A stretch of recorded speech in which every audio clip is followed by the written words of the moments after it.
to kick on.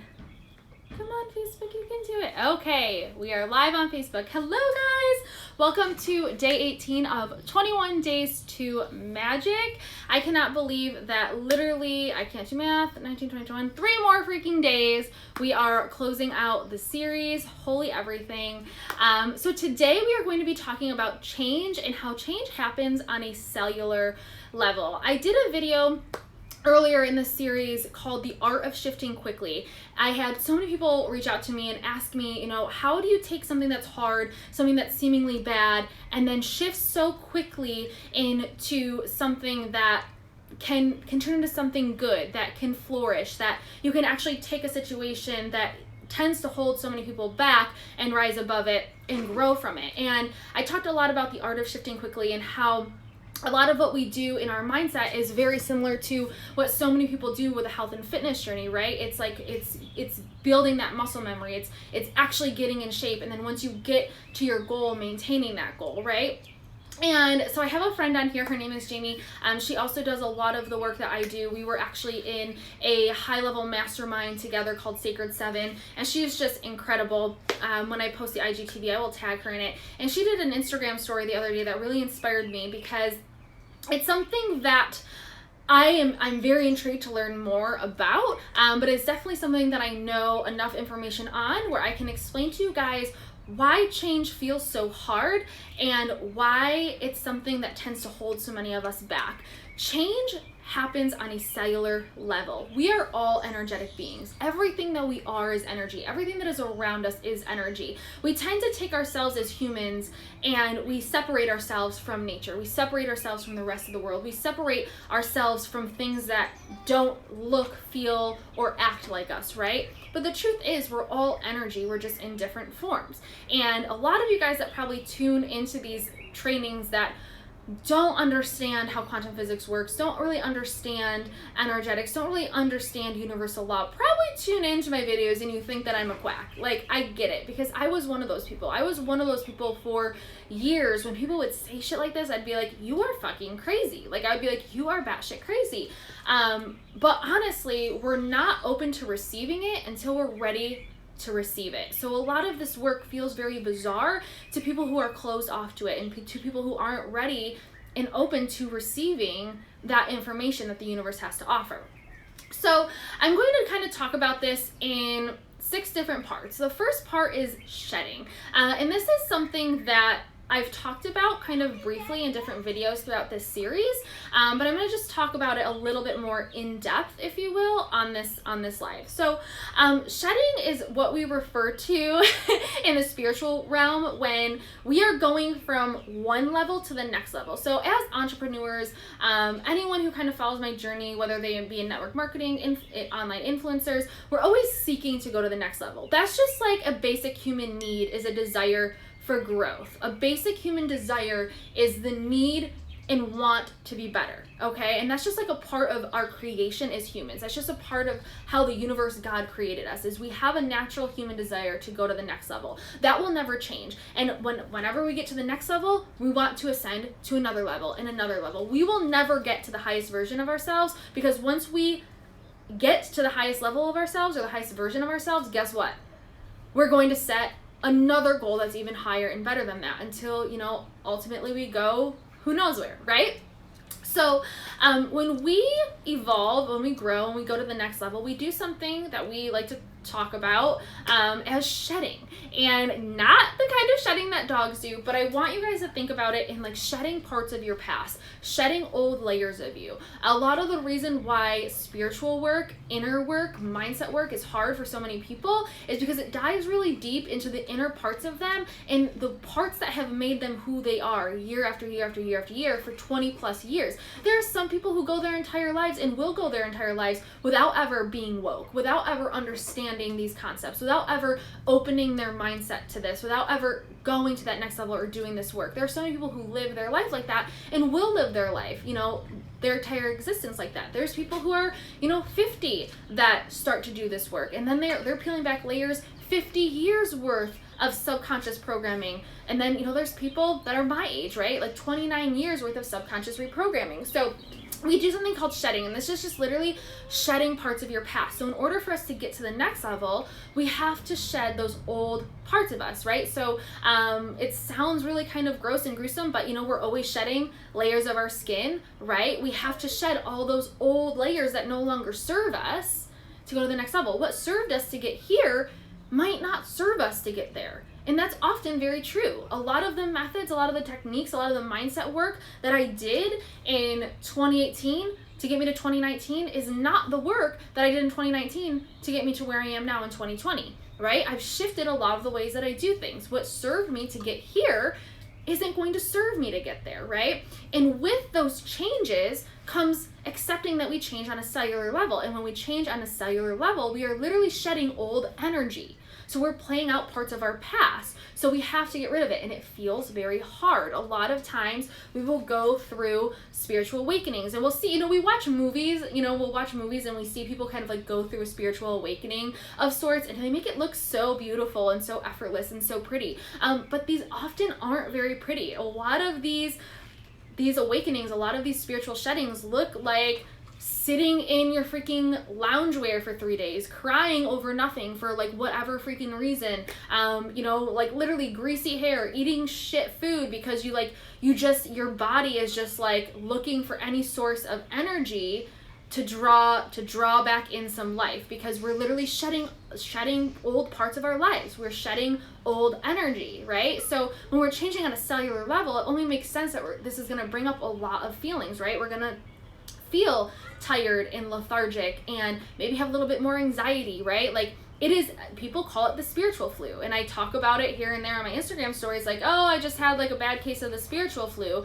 and that's what we would term shedding. We're shedding these old parts of our past, okay? So that was kind of the first part. To go a little bit deeper on that, the playing out the old parts of ourselves quicker. Now, a lot of people, when they start to do this work, they will start to what they consider manifesting chaos.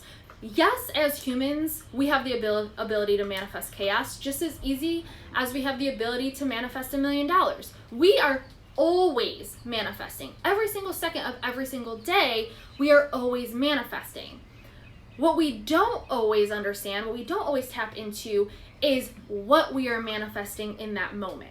Because so much of what we are manifesting is going on in the background in our subconscious. So what we're consciously thinking about might not match up with what we're subconsciously thinking about. So while we're always simultaneously manifesting something and existing at the same time, we don't necessarily always know what it is that we're manifesting until we understand how our subconscious works, how we can understand how our conscious and our subconscious works together. I am someone who in the past struggled immensely with anxiety. Like, I was someone who in the past, I've been on medication for anxiety. When things in my life start to seem like they're going really easy, there's something that we do as humans. It's called foreboding joy. Our conscious mind will start to create these like absolutely bizarre scenarios to like start to make you worry or panic or have anxiety about things, where you actually start to trick yourself into thinking you're manifesting bad scenarios. And it's just called foreboding joy. And it's when our conscious mind needs something to keep it busy because our subconscious is finally starting to clear out that old energy. Okay, so it's like we have to identify what's going on in the subconscious in order for us to consciously be able to manifest what we're seeking to manifest. Okay, and with that being said, I talk a lot about, old parts of yourself playing out quicker. And people will take these chaotic moments as God is testing you, as the universe wants to see how bad you really want it. I don't believe that the universe or God ever tests you. That would be like as a parent taking your kid to the store and saying, hey, you've been amazing. I want you to pick out the most magical pony that you could ever possibly imagine that, will freaking take you over the freaking clouds, whatever, right? Like, you take your kid to the store to pick out a freaking pony or whatever, and then you tell your kid after they pick out the pony, you know what? No, you don't get to have that. I was just testing you to see if you want it. No fucking parent on the history of ever, unless they were like a massive narcissist or like completely demented, would take their child somewhere, dangle a shiny carrot in front of their face, and then once their child is like, yes, this is what I want, would take it away from them, right? So why do we assume that God would do that to us? Why do we assume that God has some sort of punishment or loathing out to get us because we're not perfect? God created us to be imperfect. Hey Taryn, thanks for tuning in. He created us to be imperfect. So it only makes sense that we're going to make mistakes. We're going to sin, right? God, the universe, is never going to test us to see how much we want it. Just as parents, we would never dangle a shiny carrot in front of our child and then take it away. We would never promise them a pony, and once they pick out their magical pony, would rip it from their hands, right? God would never do that to us. The universe is never testing it. What the universe is doing is saying, I know you want this. I know you want to go to the next level. So I'm going to play out all that old janky energy of your past as fast as I possibly can so I can get you to this next level as fast as I possibly can. But we have to trust that that's the work that we're doing. And we have to trust that that's the work that the universe and God is doing for us, okay? So that's part number 2, is understanding what I'm talking about when I'm saying the parts of your past are playing out quicker, right? Now, to dive in a little bit more on how we change on a cellular level. There have been several studies done. I read a ton of personal development books. The one that I've quoted a ton of in this series is The Magic by Rhonda Byrne. There are so many other great ones, Creating Money. I'm reading right now Happy Pocket Full of Money. All of them are amazing. And in a lot of these books, they talk about a lot of studies that have been done on plants in terms of gratitude. Because so many people that aren't open to receiving this work don't really understand how it works. They don't understand what we're talking about, and we sound like we're crazy. So a lot of these books try to take what we're talking about in terms of spirituality and want to prove it in terms of quantum physics, want to actually create data that allows people to understand why things happen on a cellular level, why energy works the way that it works, and why we're energetic beings, and why this work actually works. So they do a lot of this work on plants. And one of these studies is they took several plants, and this group of plants over here was, watered every day, was given sunlight every single day, and had positivity spoken over them, right? So they told these plants every single day how beautiful they were, how abundant they were, how grateful they were. They played music to some of these plants, right? And then they took this group of plants over here, and some of them had light, some of them had sunlight, others were like kept in the darkness, right? Like plants, most of them thrive in light, right? Others were kept in darkness, but then they played really dark music. They told these plants, you suck, you're never going to amount to anything. And they told these plants, really horrific things, played really dark music, and just spoke down to them. And over the course of this study, they found that the plants that they spoke positivity to versus negativity to thrived so much longer, grew so much more beautiful than the plants that they didn't do this to. They did the same thing with water. Guys, I think we're comprised of 80% water, something insane like that. They did the same thing with water. And they showed us, in the microscope, in these books, they show you the water that they spoke, you're so beautiful, you're amazing, that they played water next to, or music next to the water, versus the water that they didn't, and they spoke negativity to it, that they, said, you're so stupid, you suck, you are, you're shitty, whatever. Whatever it is that they told them, they did positivity over here, negativity over here. The molecular makeup of the water was so drastically different. The one that they spoke beautiful things to and sang music to were the most beautiful crystal looking molecules that you'd ever see in your entire life. And then the ones that they, told you suck, didn't play music for, were just these broken up little bits of molecules that really weren't pretty to look at all. And guys, if we're 80% water, we're the same as that. So when we teach gratitude, and when we do this work as spiritual beings, as energetic beings, it's not a woo-woo concept that we are actually changing our cellular makeup. It only makes sense that we're changing our cellular makeup because we're 80+% water, okay? So when we speak gratitude to other people, we help change their cellular makeup. When people speak gratitude to us, it helps change our cellular makeup, right? When people tell you nice things, it makes you feel good, right? When people tell you bad things, it makes you feel bad. And imagine If someone hears bad things their entire life, day after day, week after week, year after year, what type of cellular makeup they're living in, right? So think about how long it's going to how long it's going to take for that person to change their cellular makeup to something that is of gratitude, that is of abundance, that is of joy, right? So think about that. I see some questions popping in. The hardest part of the work is changing the way you think and the way that you talk to yourself. Absolutely. Our words have so much power. We as humans communicate. That's what we do as humans. So our words are one of the most powerful forces that we absolutely have. So that's kind of part 3, is like understanding that everything around us has the ability to change based on its circumstances, right? We have the ability to change based on our circumstances, but we're also made up based on our circumstances. So in order for us to change, we have to change on a cellular level. Okay? So the last couple things that I wanted to talk about here were as entrepreneurs, we are in something called hustle mode. I am someone where the first 4 or 5 years of my business, I built my network marketing business on strictly hustle. I mean, I worked 7 days a week, like nonstop. Before I was building my network marketing business, I was working a full-time job plus 2 part-time jobs while building my network marketing business. So I didn't freaking stop. I lived on pure freaking hustle mode. Okay. And people that don't do this work will understand this example. When we are go, go, go, go, go, go, go, and then all of a sudden we stop, a lot of people get sick, right? You hear a lot of people that work around the clock and then they finally get to take a week's vacation, and they get sick on vacation, or they're sitting at home and they finally take time to relax, and as soon as they go, I can breathe, they get sick.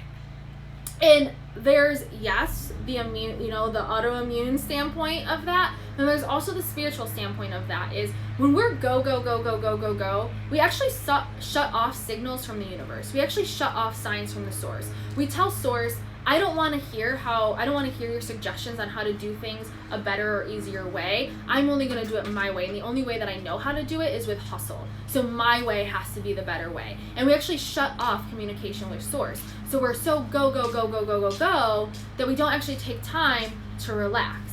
And here's the thing. If we don't take the opportunity to rest, to add balance into our life, the universe, God, source, will actually create moments that force us to rest.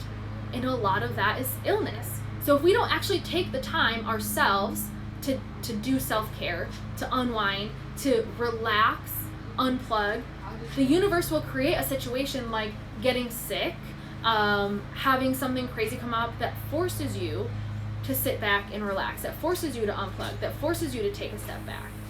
So when we have these things happen, we automatically assume, what the fuck? Why is God always punishing me? Why don't things ever go the way that I want them to? Blah, blah, blah, blah, blah, blah, right? We're all human. We all do it. Happened to me like just a couple days ago, I shared with you guys, right? But what we need to identify is that in order for us to grow into the next level, we also have to sometimes shut off the hustle. Because source, God, universe, is always showing us an easier, more steadfast way. A way that's going to get us to the next level faster. So sometimes it's really not doing more. Sometimes it's doing less so that we can be open to receiving those lines of communication. So we can be open to receiving those ideas, those creative thoughts, those new adventures, right? It's really not hustle that creates abundance. It's creativity that creates abundance, right? It's people doing and trying something new, launching new businesses, doing something that people have never done before. We don't get those ideas if we're so shut off because we're so go, go, go, go, go, go, go, and we only see our freaking hand that's shaking in front of us, right? So with that being said, take the time to unwind, take the time to rest, because on a cellular level, we need it. On a cellular level, we need to heal, we need to repair, okay? Because it's not just happening on the surface. Change doesn't and will not ever happen on the surface, and we can't expect it to. That would be silly, right? It would be too easy. Everything changes on a cellular level. So we need more sleep. We need more water. We need more time unplugged. We need more time doing things that fill our cup. And if you're on a new spiritual journey, or maybe you're new to this, being woke scenario that I like to call it, trust that everything is happening for you, and don't place any expectation or any guilt or any hard, strong feelings on why you're feeling a certain way. If you need more rest, take the rest. If you need more food, eat the food. If you need comfort food, eat the comfort food. Like, I am someone who I used to have so much freaking food guilt, it was like unreal. Where now it's like, if I need a day where I want to just eat Oreos and ice cream, I take a day and I eat Oreos and ice cream. Like, we as humans, we need to replenish, and we need to do things that feel good to us as well. I'm not saying eat Oreos and ice cream every single day, right? That's just like, eating a salad one day isn't going to get you fit. If you eat Oreos and ice cream every single day, that's not healthy either, right? But identify what's happening to your body on a cellular level. We are changing on a cellular level. So when we're shedding and when we're going to the next level, there's going to be a need for more rest, for more water, for more food, energy, right? We're lacking energy because we're shedding those old parts of us. So our body craves food and fuel, carbohydrates, sugar. It's like, make the healthier choices if you can, but don't place guilt on yourself if you don't. But identify why it's happening and understand why it's happening. Because it's not just changing on the surface, it's changing on a cellular level, okay? It is really hot and humid. It actually rained not too long ago, so I'm like sweating right now. Tyrion, what's the best way to keep aware of how you talk to yourself? I feel like it's easy to think bad, but not even be aware of it. So what's the best way to be aware of how you talk to yourself? I think the best answer to that is simply, honestly, just being aware. We can't expect ourselves to be perfect, right? Like, perfection is not real. I dare you guys to try and describe perfection. Come up with a definition of perfection. You will never be able to come up with a definition of perfection because there's not an example in this universe that exists. Nothing is perfect, right? So I think the best thing that you can do, I'm so glad that you love it. The best thing to do is simply just be aware of it, right? We are always going to make mistakes. That's just a part of life. Here's a fun fact. You know that humans are the only species that will continue to feel guilty about something that they did one time? So if we do something wrong, like let's yell at your kids, for example, we will beat ourselves up over and over and over and over again for that one thing. When simply all we have to do as a parent is maybe just say, you know what, I'm sorry, mommy just had a bad, a not so great moment. I don't even like the word bad, but not so great moment. She's sorry. And then forgive yourself and move on. But what we do is we continue to guilt ourselves over and over and over and over again. Any other species on this planet does not do this. And when we continue to harbor more guilt, we create more layers that cause more deep-rooted pain. When if we can just acknowledge that what we did maybe didn't serve our highest good, but we learned from it, and we forgive ourselves and we let it go. Freaking give yourself 20 seconds to beat yourself up, whatever, give yourself I can't believe you did that, like, why would you do that, that was so terrible, and then forgive yourself and move on and don't worry about it. So the best thing that you can do is just be aware of it. So I do this a lot with money mindset. I tell people all the time, don't say it's expensive, say you don't see the value in it, because expense is all relative, right? To someone who's a multi-millionaire, dropping $10,000 on something is not expensive, right? But to someone who makes $20,000 a year, that might be expensive. Expense is all relative. So saying something like, I just simply don't see the value in that, right? I am someone where I do say but a lot.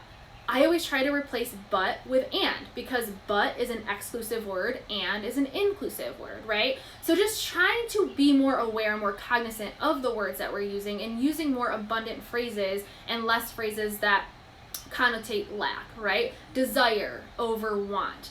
Instead of saying, I'm sorry for keeping you waiting, say, thank you so much for being patient with my response, right? So just always taking the assertiveness back to ourselves is always really, really important. So I think just simply being aware of it and just understanding that we're human and we're going to say, think, do things that might not always serve our highest good. We're going to make mistakes. It's just being aware and learning from them, right? And that's the biggest thing.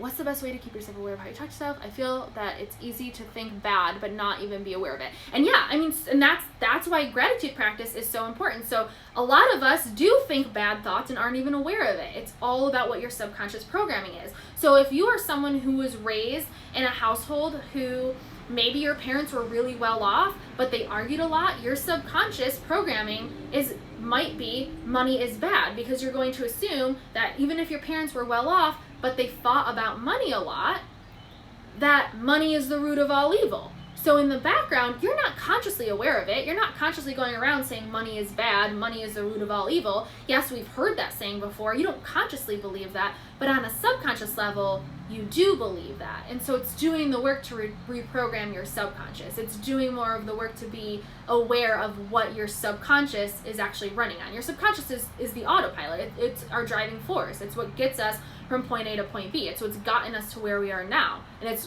what's going to get us to where we're going. So it's simply just being aware of it. I don't think I see any other questions. All right. So day 18 was change happens on a cellular level. It was a vibe today. That was a lot of information. I know it was definitely deep. But thank you guys for tuning in. I'm so grateful for you guys. And I can't believe that in just 3 short days, we are wrapping up this freaking series. I am so freaking grateful, and I am excited to just hear some more of the testimonies from you guys. Keep sending me those messages, keep sending me those testimonies, those little mini magic moments that you're having, because they spark so much magic in my day. So that note, I'm gonna go take the makeup off my face, get in my pajamas, and unwind and unplug for the night.